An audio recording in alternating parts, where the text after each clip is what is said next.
In front of me is TECNO Pop 8, and today I would like to show you how you can edit password saved in Google Passwords Manager.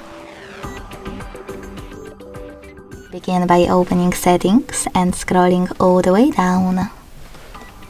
Then hit Users and Accounts. Select Google and tap on one of your passwords that you wish to edit. Now enter your current screen lock and tap on Edit button.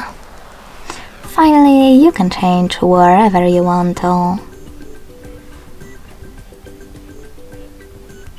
When you finish, hit Save at the top. So when I do that, as you can see, my password was successfully edited. Thanks so much for watching. If you enjoyed this video, leave a like, comment and subscribe. Bye!